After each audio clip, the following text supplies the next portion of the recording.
Hello mga kabatang. So ngayon mga kabatang, meron tayong activity ngayon mga kabatang. Kunti lang to kalaman mga kabatang sa may merong mga motor. So meron tayo tatanggalin ng mga gaspang.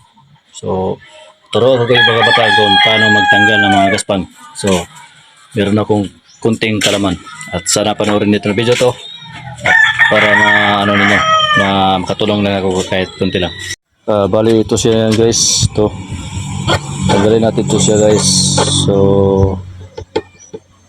may teknik ako kung paano sa tanggalin kasi ano to sticker to siya. Gaspang na. Saka ito isa tanggalin natin to at saka ito isa tanggalin natin yung dati nagasgas na kasi napunas ko. So ngayon may napanood ako kung paano diskarte sa pagtanggal ng ganito gaspang. So yun guys, no, sana panoorin nito para makatulong na ako kahit kunti lang, kunting kalaman lang mga guys. So ito tanggalin natin ito.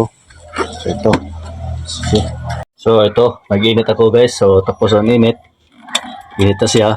So tanggalin natin para ibuhos natin dun sa sa yung motor ko na may gaspang na sticker. So para ma-remove. So ito na guys, ibuhosin natin.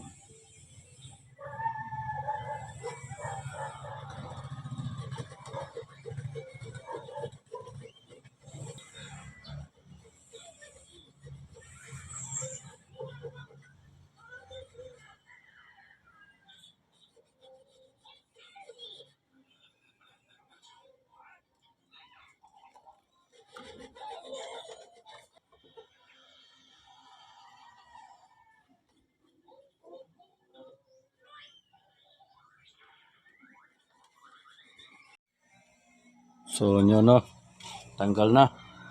Wala na yung gaspang guys. So ito na namin. Tanggal na. Wala na yung gaspang guys. Effective talaga. Init lang pala init lang ng tubig ang solusyon para mawala to. So meron pang isa na iwan to. Tanggalin natin to. Okay.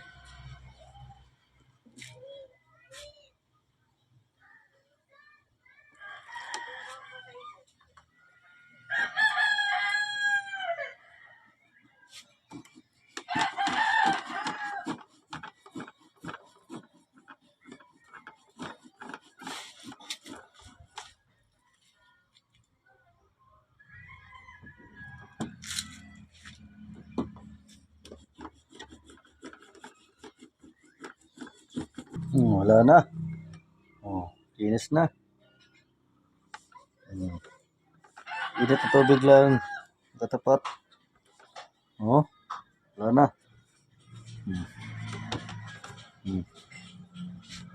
Bigas, wala na po. Ito, wala na. Tapos na. Sa pagbura naman ng sticker, tulad nito, tanggalin natin to. So ito ang gagawin natin para matanggal siya. Lagyan natin ng init. Tingnan niyo guys ha.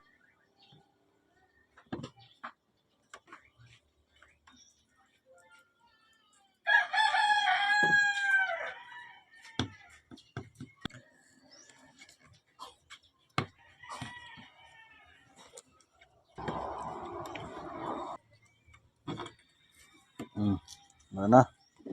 Pero may gaspang pa siya. Kunin natin itong gaspang. Tanggalin natin sa gaspang ha.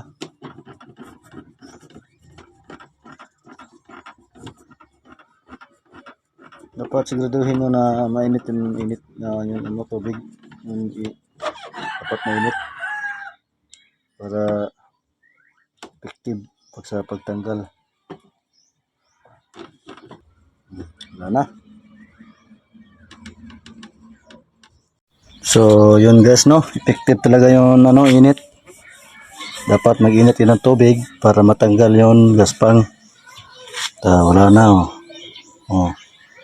wala na. Ito din wala na. Sa kabila wala na.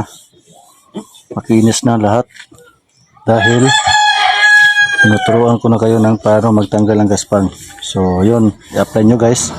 Kung meron kayong mga gaspang sa inyong mga motor para effective at hindi magasgas. Para makita nyo kung effective o hindi. So, yun lang guys. Salamat. Thank you.